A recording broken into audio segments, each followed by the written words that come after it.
สบายดีอีกเทื่อหนึ่งเนาะมื้อนี้เราจะมาแกะบทบังคับบทที่2กฎเกณฑ์การสะท้อนแสงเฮามาเบิ่งคำถามข้อที่14เพิ่นว่าคนผู้หนึงสูงเเท่ากับ 1.6 เมตรยืนอยู่ต่อหน้าแหวนเพียง mn ตั้งตามที่ตั้งเพื่อแยงเบิ่งแต่หัวฮอดตีนตาของลาวอยู่ห่างจากจอมหัว10ซมข้อ1จงคิดไล่ดวงสูงน้อยสุดของแหวนข้อ2จงคิดไล่ระยะห่างอันหนึ่งสุดระหว่างขอบเบื้องหลุมของแหวนและพื้นเฮือนและข้อ3แม่นระยะยาวต่างๆที่กล่าวมาข้างทั้งนั้นจะขึ้นกับระยะห่างแหวนและคนแยงแหวนบ่นี่คือคำถามที่เฮาสิสอบเข้ามาเบิ่งคำตอบเลยเนาะสบายดีอีกเทื่อนึงเนาะเข้ามาแปลต่อข้อที่4เนาะจากบทโจทย์เราสามารถแต่มุมได้ดังนี้เนาะ AB หมายถึงวงสูงของคนเนาะที่ยืนอยู่ต่อหน้าแหวน FN เนาะแสดงว่าเมื่อว่าอันนี้แมน A เส้นตัวนี้แมนเพียงระดับเราสูงของผู้นั้นเนาะเมื่อว่าคนผู้นั้นแยงแหวนนี่มันจะสะท้อนไปสายตาแล้วจะมาสะท้อนใส่ UVM และจะให้เกิดฟูกอยู่ B ขีดเนาะข้อ1เฮาเห็นว่าO และ O ขีดและ O คือกันโดยผ่านเม็ด MN แมนบอกจากรูปเพราะฉะนั้น O ขีด M เท่ากับ MA เท่ากับ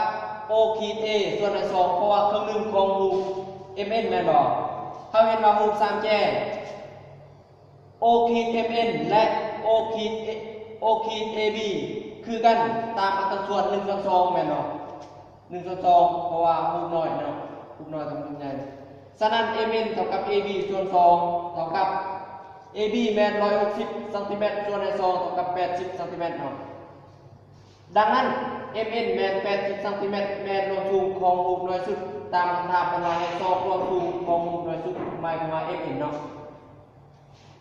จากรูป3แจ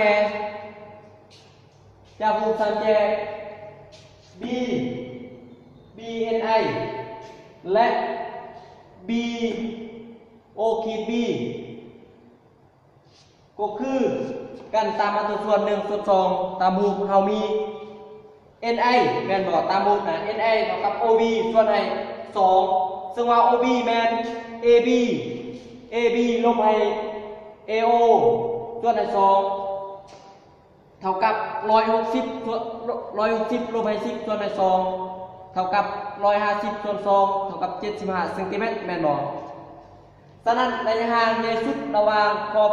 เบื้องหลุมของแหวนและพื้นเฮือนแม่น75ซมแม่น NI 75ซมเนาะ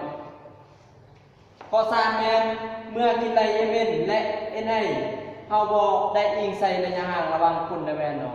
ถือว่าข้อนี้ก็เบิดส่ำนี้เนาะ